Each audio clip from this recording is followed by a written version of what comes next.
When Mother's Day arrived, I had a quiet hope in my heart for a simple thank you from my daughter. Instead, I saw her give her mother-in-law a huge, expensive gift. For me, her own mother, there was only a small, cheap plastic flower and a note. This was the moment I realized how little I was truly valued, and it set me on a path to change everything. I am 67 years old. I thought I had felt every kind of sadness life could throw at me. I was wrong. Mother's Day began like any other Sunday. I woke up in my quiet house, made coffee just for myself, and tried not to think about how empty everything felt since Harold, my husband, passed away 3 years ago. The quiet used to feel comforting, but lately it just made me think of all the talks that would never happen again. Oilia, my daughter, had called the night before. Her voice was distant and formal. "Mom, we're having brunch at David's mother's house tomorrow. You should come. 1 o'clock sharp. It wasn't 'we'd love to have you' or 'please join us.' It was more like an order, a duty hidden as an invitation. I arrived at Patricia's house exactly at 1 p.m. The driveway was already full of expensive cars, and I could hear laughter coming from the backyard. Patricia had always been everything I was not. She was polished, good at talking to people, and always looked stylish without trying. Her house looked like it came from a magazine, all white marble and fresh flowers. When I walked through the gate, I saw them all gathered around the patio table. Oilia sat next to Patricia, their heads close together, sharing a private joke.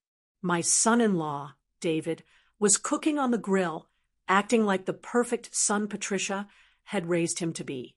"Colleen," Patricia called out, her smile perfect and practiced. "So glad you could make it." Oilia looked up and gave me a quick nod. "Hi, Mom. You can sit over there." She pointed to an empty chair at the far end of the table, away from the main conversation. I sat down quietly, watching as everyone chatted about things I wasn't a part of. David's sister was there with her children, Patricia's friends from her card club, even the neighbors. Everyone seemed to belong except me. Then came the gift exchange. "Oh, Patricia, we have something special for you," Oilia announced, standing up with an excitement I hadn't seen from her in years. David appeared beside her, carrying a small velvet box and an envelope. Patricia gasped when she opened the box. Inside was a stunning diamond ring, the kind that sparkles brightly from across the room. "Oilia, honey, this is too much." Patricia said, "It's not too much for the woman who raised such an incredible son." Oilia gushed, hugging Patricia tightly. "And there's more." The envelope held cruise tickets, 2 weeks in the Mediterranean, with very fancy rooms. Patricia actually started crying, and everyone clapped while Oilia beamed with pride.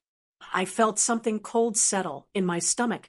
The ring alone was at least $20,000, maybe more. "And now for Grandma Colleen," David said, though his voice had lost some of his earlier excitement. Oilia walked over to me, carrying a small gift bag.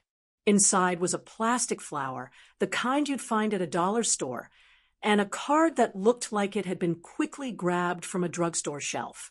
I opened the card. The printed message said, "Happy Mother's Day," and underneath, in Oilia's handwriting, "Thanks for everything, Mom. Thanks for everything." Like I was a cashier at a grocery store. The table went quiet. I could feel everyone staring, waiting for my reaction. Patricia cleared her throat uncomfortably. Even David looked embarrassed. "It's lovely," I managed to say, my voice barely a whisper. "Thank you, dear." But Oilia had already turned back to Patricia, starting an excited story about the cruise places they'd chosen. The conversation moved on without me, and I sat there holding my $5 plastic flower, feeling smaller than I had in years. I stayed for another hour, watching my daughter give all her attention to a woman she'd known for 12 years, while treating me as if I didn't matter. When I finally said I needed to leave, Oilia barely looked up. "Thanks for coming, Mom. Drive safe." The drive home was a blur. I kept thinking about that ring, those cruise tickets, the pure joy on Oilia's face when she gave them. When was the last time she'd looked at me that way? When was the last time she'd put any thought into a gift for me? I pulled into my driveway and sat in the car for a long time, staring at that silly plastic flower. 43 years of being her mother, and this is what I was worth. A last-minute thought from the cheap aisle. That night, I couldn't sleep. I kept playing the scene over and over in my mind, wondering where I had gone wrong. I had built a successful company from nothing, given jobs to many people, and helped my community. But somehow, I had failed at the one thing that mattered most, being worthy of my daughter's love. I got up and walked to my home office, where I kept all my important papers, money statements, tax forms, business contracts, everything that showed my life's work. And that's when I started to wonder what exactly I had built all of this for. The sleepless night turned into a sleepless week. I couldn't stop thinking about that plastic flower and how Oilia had looked at Patricia with such true affection. It hurt me deeply, like a physical pain. I decided I needed answers. Not answers that came from yelling or dramatic talks, but real answers. The kind hidden in bank statements and old receipts. I spent the next Saturday in my office, pulling out filing cabinets I hadn't touched in years. Harold used to joke that I kept everything, every document, every receipt. You never know when you might need proof, I'd tell him. I never imagined I'd need proof of my own motherhood. The first file I opened was labeled Oilia College. Inside were papers showing tuition payments, room and board costs, and dozens of smaller expenses I'd forgotten about. Books, a laptop, even parking tickets she'd gotten on campus. It was $47,000 in total, not including the car I'd bought her in her junior year when hers broke down. But that was just the beginning. I found the folder marked Wedding O&D, $58,000 for a single day. The place, the flowers, the food, her dress, the photographer. I'd insisted on paying for everything because I wanted her day to be perfect.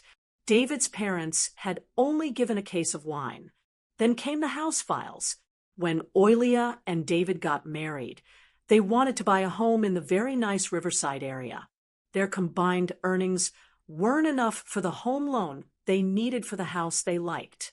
So I had signed with them, meaning I was also responsible for the loan. Then, when David's business had trouble 2 years later, I had quietly taken over the loan payments for 6 months. They never knew. I'd made sure of that. The car payments were next. 3 different cars over the years. Each time, they said it was just a loan until we get back on our feet. Somehow, those loans never got paid back, and I never asked. I just quietly added the payments to my monthly costs, but it was the emergency fund that really got to me. In 2019, David's landscaping business had almost failed. He'd made some bad investments, trusted the wrong people. They were facing bankruptcy. Oilia had called me crying, begging for help. I transferred $85,000 that same day. No written agreements, no payment plans, just a mother helping her child. They'd bought a boat 6 months later. I sat back in my chair, staring at the calculator display. Over the past 15 years, I'd given or spent nearly $400,000 on Oilia and David, college, wedding, house, cars, business help, and countless smaller expenses I'd stopped keeping track of years ago. $400,000, more than most people see in a lifetime. And yesterday, I'd gotten a plastic flower. The truly painful part wasn't the money. I'd made good investments over the years, built a successful consulting company. I could afford to be generous. The painful part was realizing that my generosity had become invisible to Oilia. It was expected, taken for granted. I pulled out my phone and looked through our text messages from the past year. Her messages were short about practical things. Can you pick up the dry cleaning? David needs to borrow your truck. The kids need school supplies. Always asking, never offering, never random, how are you, Mom? Or thinking of you. But Patricia got cruise tickets and a diamond ring. I found myself opening my laptop and looking up the mortgage on Oilia's house. Still in my name, of course. The payments came directly from my business account, automatically set up years ago, so I wouldn't have to think about it. That business account. I pulled up the monthly statements and started going through them line by line. David's lawn service took care of the grounds at 3 of my business properties. I paid him 30% more than what others would charge, though I'd never mention that. Oilia's part-time bookkeeping work for my smaller clients brought her $1,200 a month for maybe 6 hours of work. They weren't just my daughter and son-in-law. They were my dependents, adults in their 30s who'd built their entire way of life around my financial help. And somehow I'd become the bad person in their story, the distant mother who didn't understand them, who couldn't connect with their lives.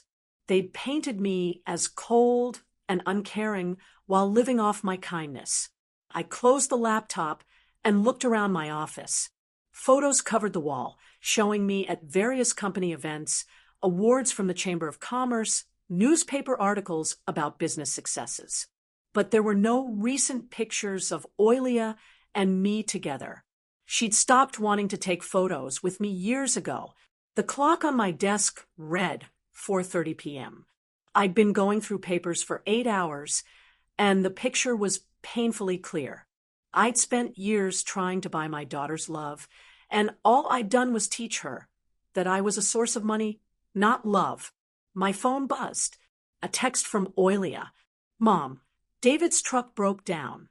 Can we borrow yours for a few days? I stared at the message for a long time before responding. I'll think about it. It was the first time in years I hadn't immediately said yes. That night, I made a decision that would change everything. I called my lawyer. Monday morning, I sat across from Margaret Chen, my lawyer for the past 12 years. Her office looked over downtown, and I could see my own building from her window, a reminder of everything I'd built over the decades. Colleen, you look tired, Margaret said, sitting behind her desk with a cup of tea. What's on your mind? I'd practiced this conversation in my head all weekend, but sitting there, the words felt heavy. I want to discuss selling my business. Margaret's eyebrows went up. Hartwell Consulting? But you've spent 30 years building that company. It's your legacy. That's exactly the problem, I said quietly. I need to understand what would happen to my family if I sold. I watched Margaret's face change as she realized this wasn't a casual question. She pulled out a legal pad, her professional look appearing. Walk me through your concerns, she said. Over the next hour, I told her everything I'd found out. The mortgage payments, the business contracts, the web of financial dependence I'd unknowingly created. Margaret took notes, sometimes asking for more information, but her face stayed carefully neutral. So, if you sold the business, she said, finally, David would lose his main business contracts. Oilia would lose her bookkeeping income, and they'd need to get their mortgage on their own. Exactly. Margaret leaned back in her chair. Colleen, can I ask what made you decide this? Last time we spoke, you were talking about making the business bigger, maybe bringing Oilia in as a partner. I told her about Mother's Day, about the plastic flower and the diamond ring, about years of feeling like an ATM with legs. Margaret listened without stopping me, though I saw her react to certain details. I see, she said when I finished, and you're thinking of selling as a way to find out who my daughter really is. I said, right now, I don't know if she loves me or my money. Margaret nodded slowly. There are ways to do this slowly. We could change your business arrangements. Maybe slowly shift some of the financial support over time. No, I said firmly. Slow change gives people time to adjust, to find new ways to trick the situation. If I'm going to do this, it needs to be clean. We spent another hour talking about the details. Margaret had contacts in the business selling world, people who worked with consulting firms. She thought the process would take 3 to 6 months, depending on how quickly we moved. I'll need complete secrecy, I said. No one can know until the sale is complete. Of course, but Colleen, once you do this, there's no going back. Are you prepared for how Oilia might react? I thought about that plastic flower sitting on my kitchen counter. I'm prepared for her to show me exactly who she is. That afternoon, I started making small changes. I called David's landscaping company and told them I was thinking of switching to a different service for my business properties. Budget reasons, I explained. I need to get different prices from others. The panic in his voice was instant. Mrs. Hartwell, we can talk about it. Maybe lower our rates. It's not about the rates, David. It's about looking at options. Next, I called my smaller clients who used Oilia for bookkeeping. I told them I was changing my referral plans, and they'd need to find new services within 60 days. I was professional, businesslike, with no personal explanations. Oilia called that evening, her voice tight with worry.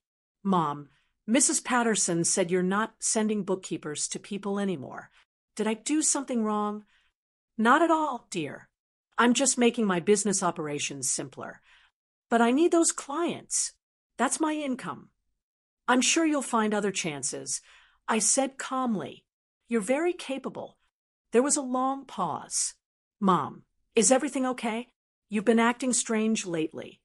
I'm fine, Oilia. Just busy with some business matters. After I hung up, I sat in my kitchen staring at that plastic flower. For the first time in years, I felt something I'd almost forgotten. Control. Not the kind that comes from writing checks or solving problems, but the kind that comes from making your own choices. The next few weeks fell into a routine. I met with possible buyers, looked over money papers, and slowly untangled the connections that linked my business to my daughter's way of life. Margaret handled most of the legal work, but I insisted on being involved in every decision. The hardest part was the secrecy. I'd never been good at keeping things from Oilia, even when I probably should have. But this felt different. This felt necessary. 3 weeks into the process, I got a call from David. Mrs. Hartwell, I heard from someone at the Chamber of Commerce that you might be selling your business. Is that true? My heart pounded, but my voice stayed steady. People talk, David, you know how it is. But if you were selling, you'd tell us, right? I mean, it would affect our contracts. If and when I make any major business decisions, you'll be told properly. That night, Oilia showed up at my door. She looked very tired, her hair messy, wearing an old sweatshirt I remembered from her college days. Mom, we need to talk, she said, pushing past me into the living room. David's contracts, my bookkeeping clients, now rumors about you selling the business. What's going on? I sat down across from her, hands folded in my lap. I'm changing what's important to me. What does that mean? It means I'm 67 years old, and I'm tired of carrying everyone else's responsibilities. Oilia's face turned red. Is this about Mother's Day? About the gift? I'm sorry if you didn't like it, but we've been really short on money lately. I almost laughed. Short on money while living in a house I paid for, driving cars I'd bought, working jobs I'd arranged. But I didn't say that. Instead, I just looked at her and said, this isn't about one day, Oilia. This is about understanding what really matters. She left 20 minutes later, frustrated and confused. I watched her drive away in the car I'd co-signed for, back to the house where I paid the mortgage, but not for much longer. The call came on a Tuesday morning while I was looking over the final purchase agreement. Margaret had found a buyer, a larger consulting firm looking to grow in the area. The offer was good, more than I'd expected. My phone rang just as I was signing the first papers. The caller ID showed my home number, which was strange since I was at Margaret's office. "Hello, Mrs. Hartwell. This is James Morrison from Morrison and Associates. I'm trying to reach you regarding the purchase of Hartwell Consulting." My blood ran cold. "I'm sorry. Who is this?" "James Morrison. My firm is handling the checks for the purchase. I may have dialed the wrong number. I was trying to reach your office." "You called my home number." "Oh, I apologize." Someone answered and said they were your assistant. They gave me permission to discuss the details of the sale. I closed my eyes. Only one person had a key to my house. Only one person would answer my phone and pretend to have power they didn't possess. "Thank you for calling, Mr. Morrison. Please direct all future talks through my lawyer, Margaret Chen." I hung up and immediately called my house. It rang 4 times before Oilia answered. "Mom's house, this is Oilia.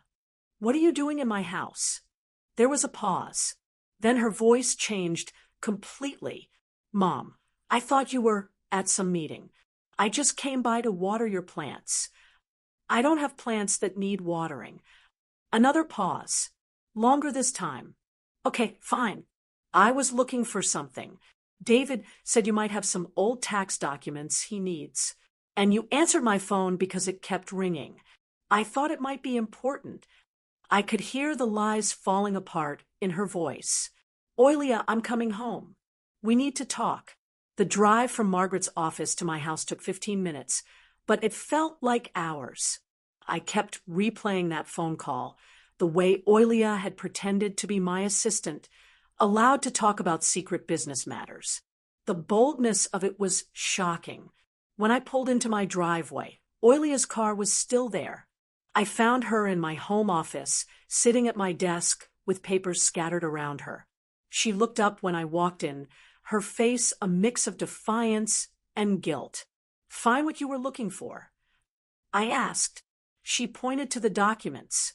"Mom, what is this? You're really selling the company." I walked over and started gathering the papers, purchase agreements, financial statements, secrecy documents, everything she shouldn't have seen. "These are private business matters." "Private?" "Mom, this affects all of us. David's business depends on your contracts. My income comes from your referrals. You can't just sell without talking to us." I stopped collecting papers and truly looked at her. She was 35 years old, sitting in my chair at my desk, demanding explanations for decisions about my own business. When had I allowed this to happen? "Actually, Oilia, I can sell my business without asking anyone. It's my company." "But what about us? What about our family? What about our family?" I repeated the question slowly. "When did you start caring about our family?" Her face turned red. "I've always cared. You're my mother." "Am I? Or am I your bank?" The silence stretched between us. Outside, I could hear the neighbor's dog barking, the sound of normal life continuing while mine fell apart. Oilia's voice was smaller when she spoke again. "Mom, if you're upset about Mother's Day, I already apologized. We can do something special next year." "Next year?" I said quietly, "like the year after that, and the year after that. Always next year when it comes to treating me with respect." I sat down in the chair across from my own desk, looking at my daughter as if seeing her clearly for the first time. "Do you know how much money I've given you and David over the years?" She shifted uncomfortably. "We never asked you to keep track." $400,000, not including the mortgage I'm still paying on your house or the business contracts I've arranged for David or the referrals that provide your income. Oilia's mouth opened, then closed. She clearly hadn't expected me to have actual numbers. "I'm not telling you this to make you feel bad." I continued. "I'm telling you this because I need you to understand something. I've been helping pay for your entire adult life. And somehow along the way, you stopped seeing me as your mother and started seeing me as a resource. That's not true, isn't it? When was the last time you called me just to talk? When was the last time you asked how I was doing? How I was handling your father's death? Whether I was lonely in this big empty house? Her face wrinkled slightly. Mom, when Patricia got a $20,000 ring and a cruise, and I got a plastic flower, it wasn't about the money. It was about the thought, the care, the consideration. You spent more time picking out Patricia's gift than you did thinking about mine. Tears started rolling down her cheeks. But I couldn't stop. The words had been building up for years. You treat Patricia like family because she doesn't give you anything. You have to earn her love. But me, I'm just expected to provide, to support, to make your way of life possible without question. I love you, Mom, she whispered. Do you love what I can do for you? She couldn't answer that question. We both knew why. My phone rang, breaking the heavy silence. The caller ID showed David's name. Don't answer it, Oilia said quickly. I picked up the phone. Hello, David. Mrs. Hartwell, Oilia told me about the business sale. We need to talk about this as a family. This decision affects all of us. Actually, David, it doesn't. It affects me. It's my business to sell. But our contracts, our way of living. Your way of living has been my responsibility for too long. It's time for you both to take care of yourselves. I hung up and looked at Oilia, who was staring at me like she'd never seen me before. Mom, you can't be serious about this. I've never been more serious about anything in my life. That's when she started to panic. The next morning, my phone started ringing at 6:47 a.m. Oilia's name flashed on the screen. I let it go to voicemail. It rang again, immediately, and again. By the time I finished my coffee, she'd called 12 times. I finally answered on the 13th call. Mom, please, we need to talk about this. We talked yesterday, Oilia. I think I was quite clear.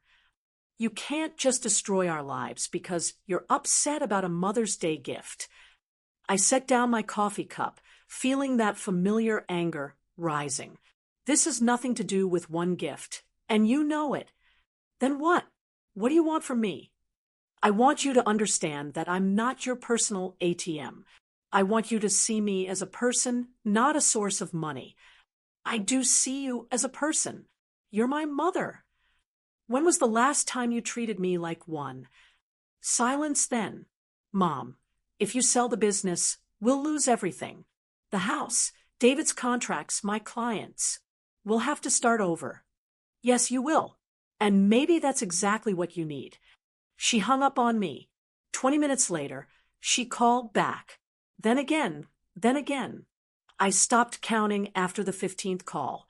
Each voicemail was a different version of the same message, pleading, trying to make deals, threatening, trying to control. She used every trick she'd learned over the years. Mom, please call me back. We can work this out. Mom, David's having chest pains from the stress. Do you want to put him in the hospital? Mom, I'm sorry about the flower. I'll make it up to you. Just please don't sell the company. Mom, everyone's going to think you're being mean and cruel. Is that really how you want people to remember you? By noon, she'd called 28 times. I knew because I'd started counting. Each call showed how desperate she was. She was finally understanding what I'd been trying to tell her, that her entire life was built on my kindness, and I was tired of being taken for granted. The doorbell rang at 2:30 p.m. I looked through the peephole and saw Oilia standing on my porch, her eyes red and swollen. David stood behind her, his face showing barely controlled anger. I opened the door, but didn't invite them in. Mom, please. Oilia started immediately. We need to talk about this like adults. We tried that yesterday. You weren't interested in talking. You were interested in looking at my private papers and pretending to be my assistant. David stepped forward. Mrs. Hartwell, with all due respect, This is affecting more than just you. We have a family to think about. So do I said quietly. I have to think about what's best for my family. And right now, what's best is for all of you to learn to stand on your own feet. Oilia's face fell. Mom, I'm begging you. Please don't do this. You're begging me now. When was the last time you asked me how I was doing? When was the last time you invited me to dinner that wasn't a holiday duty? When was the last time you called just to say you love me? She opened her mouth, then closed it. We all knew the answer. I thought so, I said. You only call when you need something. You only visit when you want something. You only care when you're about to lose something. David's anger finally burst out. This is ridiculous. You're punishing us for being successful, for building a life together. Successful. I laughed, but there was no humor in it. David, you're 37 years old, and you've never made a mortgage payment on your own house. Oilia's entire income comes from work I arranged for her. You call that successful? We call it family. Oilia said, her voice breaking. Families help each other. Help goes both ways. Oilia, what have you done to help me? What have you given to this family besides taking? The question hung in the air like a challenge. Oilia looked at David, then back at me, searching for an answer that didn't exist. I gave you grandchildren, she said, finally. No, you didn't. You moved 3 states away and visit twice a year. I haven't seen Tommy and Sarah in 8 months. Her face went white. Even David looked uncomfortable. You want to know what family looks like? I continued.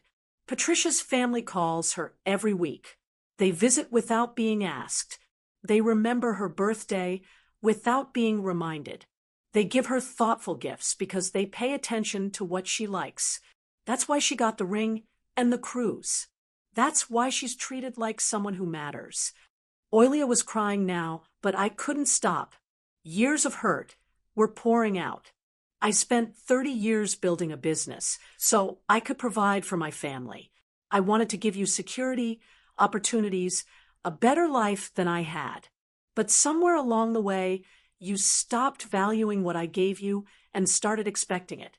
You stopped seeing me as a person and started seeing me as a resource. Mom, please, she whispered. I'm sorry. I'll do better. I'll be better. You're sorry because you're scared. I said, you're not sorry because you understand what you did wrong. David grabbed Oilia's arm. Come on, we're wasting our time here. She's made up her mind. But Oilia pulled away from him. No, wait. She looked at me with something I hadn't seen in years, true vulnerability. Mom, what do you want from me? Tell me what I need to do to fix this. I looked at my daughter, really looked at her, 35 years old, crying on my doorstep, finally asking the right question, but it was too late. I want you to figure out who you are without my money, I said. I want you to learn to value relationships that aren't about money deals. I want you to understand that love isn't about what someone can give you. And then what? If I do all that, will you change your mind? I shook my head slowly. Oilia, I'm not selling the business to punish you. I'm selling it to free myself. I'm 67 years old, and I want to find out what my life looks like when I'm not responsible for everyone else's choices. I stepped back and started to close the door. Mom, wait, she called out. I love you. I really do love you. I paused, my hand on the doorknob. I love you too, Oilia. That's why I'm doing this. Then I closed the door and listened to her cry on my porch for the next 10 minutes before they finally drove away. The sale would be final in 2 weeks. 3 months after the sale closed, I was sitting on the porch of my new cottage, watching the sunset paint the lake in shades of gold and pink. The house was smaller than what I'd left behind, but it was mine in a way the old house never had been. No memories of failed hopes, no rooms that echoed with disappointment. The move had been surprisingly easy. 30 years of business files, contracts, and letters, all put in boxes and stored away. I kept only what mattered. A few photos, Harold's favorite books, and the quilt my mother had made when Oilia was born. The cottage came with furniture, which suited me perfectly. I didn't want to bring the past into this new life. The previous owners had left behind simple, comfortable furniture and a garden that needed care. I'd never had time for gardening before, but now I had nothing but time. Oilia hadn't called in 6 weeks. The silence hurt, but it also brought clarity. I'd spent so many years judging my worth by her approval, her visits, her needs. Now I was learning to judge it by my own peace of mind. The business sale had given me more than enough money for a comfortable retirement. I'd set up a trust for my grandchildren's education, money they'd received directly when they turned 18, with no strings attached and no access for their parents. It was my way of making sure they'd have opportunities without making their parents lazy. I'd also quietly paid off the mortgage on Oilia and David's house, not as a gift, but as a final cutting off. They now owned their home completely, but they also knew they'd never receive another penny from me. It was the last check I'd ever write for them. My phone rang, pulling me from my thoughts. I looked at the caller ID. Susan, my neighbor from across the lake. We'd become friends over the past month, connecting over morning walks and evening glasses of wine.